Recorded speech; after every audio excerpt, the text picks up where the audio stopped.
es como el tránsito perfecto entre una y otra. Pues tienes toda la razón, porque es a nivel cronológico, sí que es anterior a toda esta parte, porque en un cierto sentido, no exactamente, pero sí que hay un cierto sentido cronológico en el recorrido, que es una cosa que también me interesa mucho, que bueno, de nuevo tiene que ver con el tiempo que hablábamos, ¿no? Y con la memoria, pero es el tema de los recorridos, ¿no? Que también está en la obra, esa idea de que te acerques, de que tengas que mirar, de que tengas que girar, la que hemos hablado nosotros a veces, ¿no? De que la tengas que descubrir, es una idea que me gusta también mucho en la obra. Pues lo hemos montado, me decía, como un poco que nosotros Moripos, no lo había pensado así, pero en la transición, Moripos es un neologismo inventado, que viene de Bombix Morix, que es el nombre latín del gusano de seda, y pot, que viene del inglés, que significa vaina, habitáculo, refugio, un poco esto. Entonces Moripod viene de esa idea, ¿no?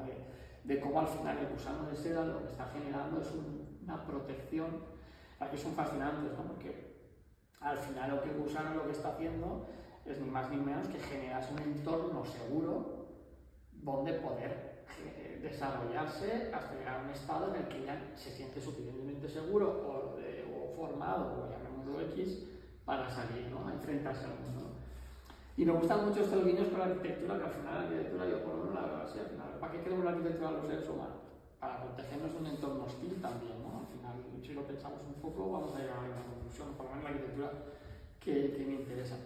Entonces, yo el taller lo tengo en el barrio de los Riuters, que se llama en Valencia, que es el nombre para los antiguos trabajadores de la seda. Sabéis que Valencia, en la época dorada de la ciudad, en el Renacimiento, fue el centro mundial de la seda, y el barrio estaba lleno de gente productores de la seda de los Riuters. Entonces, es una pieza que surgió para hablar un poco del tiempo, de la memoria y del refugio de los seres humanos, pero vinculado a esas arquitecturas animales, imitando un poco el proceso de generación de esas arquitecturas a través del gusano de seda. Al final ha evolucionado porque no es seda, es algodón, pero bueno, la referencia sí que viene del tema del gusano. La pieza está montada para verse desde un lado, como decías muy bien, muy bonito lo que dices, por cierto, por el texto del texto. Hay un guiño ahí, porque bueno, no es una pequeña anécdota, pero está montada a partir de la hoja de la altura del ojo del módulo del Le Corbusier, ¿no? Le Corbusier, que todos conocéis, planteaba como un prototipo de ser humano, porque la arquitectura, todas las medidas, ese famoso módulo que viene un poco, que pretende venir de Vitruvio, pues planteaba unas medidas canónicas estándar de la arquitectura, ¿no? Y para ello hablaba del módulo que venía a partir del hombre ideal. Entonces, bueno, ¿quién es el módulo? ¿Quién encajaríamos en esta sala en el módulo? Pues prácticamente nadie, ¿no? O si encaja uno, pues la mayoría no encajaría. Entonces, hay un guiño también a eso, de decir, bueno, qué pobres somos, ¿no? Cuando intentamos como arquitectos controlar ese punto de vista, esa altura, donde determinamos que el ojo del ser humano está a esta altura, cuando la naturaleza explota constantemente y nos lleva a otros puntos. Un poco, entonces, bueno, es como cuando cuelgas, ¿no? Que cuelgas habitualmente sí, aquí no. He dicho, esto está mareado. Pero habitualmente cuelgas, ¿no? A 1,55, ¿no? ¿Quién tiene los ojos a 1,55? Claro. Así que... Entonces aquí hicimos por un lado esto que dices, y luego también movimos las alturas con esa idea de generar esa aproximación que ya estaba en las arquitecturas primeras de las que has hecho referencia, que es esta idea de obligarte a acercarte, ya no solo desde la mirada, desde la perspectiva esa que tú dices 1,55 y tal, sino de obligarte a bajar la mirada, a subir la mirada, a rodearlo, y desde un intento humilde de establecer una conexión con la obra también a nivel espacial, ¿no? Porque bueno, sí que yo creo, intento de una manera intuitiva que el espacio siempre esté ahí. Bueno, también hay un cierto carácter, ¿no? Estás obligando al espectador, ¿no? A realizar una serie de acciones, ¿no? Que sería una coreografía. Y yo me imagino también cuando estás trabajando con la médula, también te imagino a ti en el estudio casi como coreografiando, y muchas veces pienso que es la propia, ese propio material, ¿no? Que tú estás manejando, ¿no? Y que estás intentando doblar y que estás generando tensiones, también el que va construyendo la propia estructura, ¿no? Totalmente. De hecho, ya que has comentado que Moripod soporte, es una pieza de transición, la estructura que ya es de médula de junco, todavía hay planos, ¿sabes? Todavía hay unos planos, unos plotes donde se genera, son las costillas, en X, en Y, toda la estructura que es un poco la que me ayuda a controlar el espacio y que se generaron con fuego, con agua y con calor, digamos, o sea, con procesos naturales que eran los que me permitían manejar la médula, primero humedeciéndola, luego secándola con calor, etcétera, que generaba esto. Y eso también, ¿no? La forma en la que se construyen, que tiene las tensiones, ¿no? que generan los materiales, y que es lo que sostiene las piezas, y que lleva, ¿no? a otro tipo de construcción. Que yo cuando empecé a ver este trabajo de Nacho, automáticamente, que le sorprendió, yo me fui al origen de la arquitectura, ¿no? que es la famosa teoría de la cabaña primitiva, ¿no? como toda la arquitectura, ¿no? parece que parte de esa cabaña primitiva y de ese refugio original o originario, ¿no? Y que uno de los grandes debates sobre la cabaña primitiva, ¿no? que es la base de la arquitectura, pero había muchos arquitectos que decían que no era la base de la arquitectura, sino que era la base de la construcción, que había diferencia entre construir y hacer arquitectura, ¿no? Entonces era como volver a uno de los debates clásicos, ¿no? también de la arquitectura. Y de repente dije, bueno, voy a volver a Vitruvio, a ver qué dice, ¿no? Y en Vitruvio, ¿no?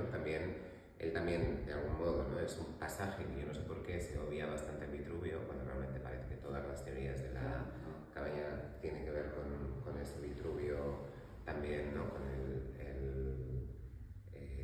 y de repente me di cuenta de que sí, ¿no? que Vitruvio dice que el origen de la arquitectura no es la cabaña primitiva, o no tanto es la cabaña primitiva, sino realmente son las construcciones que hacían los animales, ¿no? Esa arquitectura natural, ¿no? Esa arquitectura de la naturaleza, y entonces vi claramente, ¿no? que estaba ahí, ¿no? que las piezas contenían esas primeras construcciones, ¿no? originales, que semejaban nidos, ¿no? que eran madrigueras o que eran guaridas, ¿no? también esa forma de refugiarse que es completamente, seguramente, bueno, es la misma que la nuestra, ¿no? Sí. De otra forma. Y entonces a partir de ahí, ¿no? Y a Nacho le sorprendió, y no sé por qué te sorprendió. No, bueno, más que sorprender, la verdad es que te tengo que confesar, y además he sido ante testigos, para que luego no lo pueda negar, que no conocía el pasaje, claro, me hizo una ilusión tremenda. Porque de repente digo, pero es como Vitruvio está hablando de esto, del refugio, de la naturaleza, de animales y tal, y estaba alucinado, y digo, pero qué fuerte, ¿verdad? Es como... Se obvia, o sea, es un texto que yo no sé por qué se ha obviado durante mucho tiempo. O sea, vamos, se obvia porque interesan otras cosas de Vitruvio, ¿no? Pero el Vitruvio decía, ¿no? Por tanto, con ocasión del fuego surgieron entre los hombres las reuniones, las asambleas y la vida en común, que también es algo interesante, ¿no? Porque hablamos del refugio y estamos pensando también en el refugio como algo individual. Pero claro, Vitruvio está planteando también el espacio comunitario, ¿no? De algún modo, que cada vez se fueron haciendo más concurridas en un mismo lugar. Y como comenzaron unos a procurarse techados utilizando ramas y otros a cavar grutas bajo los montes, y algunos a hacer, imitando los nidos de las golondrinas, con barro y ramas, recintos donde poder guarecerse. Al principio plantaron horcones y entrelazándolos con ramas levantaron paredes que cubrieron con barro. Otros edificaron con terrones y céspedes secos, sobre los que colocaron maderos cruzados cubriendo todo ello con cañas y ramas secas para resguardarse de las lluvias del calor. Parecería casi que nos está describiendo ese tipo de obras, ¿no? Precioso. Y además me gustó por muchas cosas. Primero por el descubrimiento que me hiciste, segundo porque lo que tú dices me parece escribiendo la obra, ¿no? Y luego porque me gustó mucho porque resulta que Vitruvio, para los que no estén familiarizados, es como padre de la arquitectura, es como, bueno, ¿de dónde vas hacia atrás, y siempre aparece Vitruvio? Es como Vitruvio, acabas en Vitruvio, ¿no? Y entonces, cuando la arquitectura tradicionalmente ha sido una disciplina tan soberbia y tan alejada de la naturaleza, porque de alguna manera el ser humano ocupa la arquitectura desde mi punto de vista, el ser humano nos hemos concebido como origen centro, ¿no? y referencia para toda la naturaleza. Estamos venidos al mundo para dominarla y para controlarla, y de alguna manera la arquitectura era esa gran herramienta que nos lo permitía. Así no estamos hoy en día, ¿no? En estos momentos que tenemos que repensar dónde estamos y tenemos que repensar cuál es nuestro papel y nuestra posición en el planeta, donde cada vez hay más voces que ya entienden que esto no es más del ser humano y los demás, sino del ser humano con los demás, pues que Vitruvias ya estuviera hablando de un ser humano que construía con esas referencias y que formaba parte de eso, me llamó mucho la atención, porque dije, bueno, son enseñanzas que estaban ahí ya y que hemos abandonado, y que ahora la urgencia nos hace volver a retomar y nos hace volver a recuperar. Entonces, por eso me pareció muy interesante. Me gusta luego sacar porque está ahí en las obras. Sí, luego obviamente, ¿no? También esa preocupación por la sostenibilidad, ¿no? Y la experimentación con este tipo de materiales también tiene que ver con eso, y también con otra rama de la arquitectura, ¿no? Que está precisamente trabajando, ¿no? Con estos materiales nuevos. Y hablando de escultura, ¿no? Ya no de arquitectura, ¿no? Sino de escultura, las piezas, ¿no? Y eso lo comentábamos en la inauguración también, tienen un recuerdo, ¿no? O a mí me recuerdan a eso que no era el minimalismo, pero que convivía con el minimalismo, ¿no? Y que tenía que ver que era un tipo de abstracción excéntrica, ¿no? Como diría, que no tenía nada que ver que sí que tenía que ver con la repetición de las estructuras, pero no con los materiales industriales, ¿no? Que era el minimalismo estricto, que era ese otro tipo de minimalismo que hacía Eva Hesse, ¿no? En el que también había ese minimalismo de Donald Judd y el minimalismo de Eva Hesse era la sensualidad. Para mí también, yo veo piezas que tienen que ver con el tocar. O sea, no se pueden tocar, pero yo estaría tocando todo el rato estas piezas, ¿no? Que tienen que ver con la textura. Si las obras anteriores eran cerradas en sí mismas, eran blancas impolutas. Ahí discrepo yo también, ¿eh? Yo creo que había una cierta voluntad de... Sí, porque tenían... Me daba ganas de poner el cartelito de tocar, ¿no? Por las formas, ¿no? Sí. Porque eran redondeadas, ¿no? Que limitaban al tacto, pero no las texturas. Y en cambio, aquí, yo todo el rato estaba... Cuando no tenía la mesa con los materiales, que yo les invito a tocar, yo estaba todo el rato, cuando nadie me veía, tocando. O sea, estaba todo el rato tocando, ¿no? Intentando ahí meterme, ¿no? Y de repente veía la resina, ¿no? Dentro, como un lago, ¿no? Porque además no son solo construcciones, hay algunas que casi parecen paisajes, ¿no? De algún modo. Entonces, de repente, la que tienen al fondo se convierte de repente en una gruta, ¿no? Y tiene un lago, que es un lago de resina, ¿no? Entonces, yo estaba todo el rato como intentando evitar, ¿no? Los juncos. Intentaba llegar a la... ¿no? Eso se puede. Pero sí hice así, para ver que, digo, pero se podía, ahí me daba más miedo porque se podía evitar. Pero sí, ¿no? Esa idea de las texturas, yo estaba obsesionado con tocar todo el rato, así que he disfrutado muchísimo con los materiales encima de la mesa. No sé si también tenías intención. Sí, de hecho, lo de traerla un poco para la charla, porque bueno, fue parte de la exposición, he traído un poco, era precisamente por lo que habíamos hablado, pero para que pudierais tocar también, porque entiendo, a mí me pasa... Yo me traje el libro y me traje dan ganas de tocar, y entonces eso me produce bastante satisfacción, porque sí que para mí el tacto es un sentido muy importante también, en todos los aspectos de la vida, ¿no? Entonces al final en la producción está ahí. Estoy todo el rato tocando en el estudio, todo el rato. O sea, y tal, pero incluso las otras piezas, pero te digo que yo entiendo que a lo mejor alguien es más así, pero yo tocaba y seguía lijando. y seguía tocando y una lija más fina y lo pintabas y volvías a lijar porque y luego y estaba rato tocando y al final es un poco al final lo que hace el mar con esto, tocar y tocar y tocar hasta que consigue esta textura maravillosa y esta forma, ¿no? Tocar y tocar y tocar, pero no vale con las manos, con el agua, con tal, ¿no?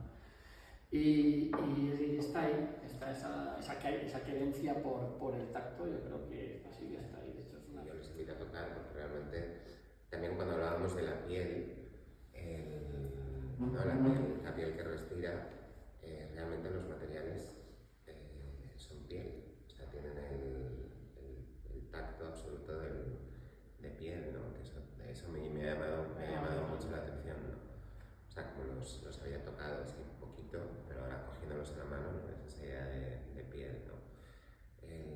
¿Y por qué lo titulaste La piel que respira? Tenías otras propuestas, ¿no? Sí. Estuvimos discutiendo el título, Sí, ¿no? la Pero verdad. interesante también. Sí, bueno, la posición surgió un poco como biomorfismo por una vinculación con otros aspectos y al final le estaba pidiendo que yo al final pues no sé muy cómo surgió pero pensando que había que darle un toque más íntimo, más de aproximación en ese aspecto como más sensual que decías que faltaba pues al final con la piel que respira que yo creo que bueno, yo pienso que es un título bastante que está bien y que ayuda un poco a entender un poco el proyecto, ¿no? De esa, que incluso hasta, fíjate, la split, que es esa cuando has dicho que quieres el espacio arquitectónico, al final lo que estoy haciendo es sacar la piel de la arquitectura como tal y hacerla respirar, como una especie de branquia, una especie de membrana y que además tampoco te lleva a ningún lado, entonces surge un poco así, al final la piel que respira hablaba de esa vinculación con lo vivo, con lo orgánico, con el mundo natural, con la superficie, con los materiales y con nosotros, con el ser humano, ¿no? Porque al final la piel es lo que nos conecta con, pues eso de que con tu madre cuando naces a todo, ¿no? ¿Cómo se hacen, no? Los materiales. Bueno, depende de cuáles. Porque yo no lo he visto, ¿eh? No, pues depende. A ver si queréis saber un poco. Además, es un aspecto muy bonito porque hablamos de biomateriales, ¿no? Con estos materiales nuevos, como este, normalmente los un adjetivo, un biomaterial, pero. Pero con la kombucha se lleva ya tiempo, ¿no? Sí, a ver, con todo eso se lleva más o menos tiempo. Lo que pasa es que son muy experimentales y están todavía pues en pañales. Pero, por ejemplo, una cosa que también me resulta muy interesante y me dio mucho que pensar en todo el proceso es que generalmente, ya esto ya todo el mundo hablaremos de un biomaterial, ¿no? Un material que, pues eso, está generado, se ha hecho un proceso de investigación, se han realizado un poco alternativas a los fósiles y estamos llegando a estas cosas. Pero claro, la médula de junco es un biomaterial. Y la médula de junco ha estado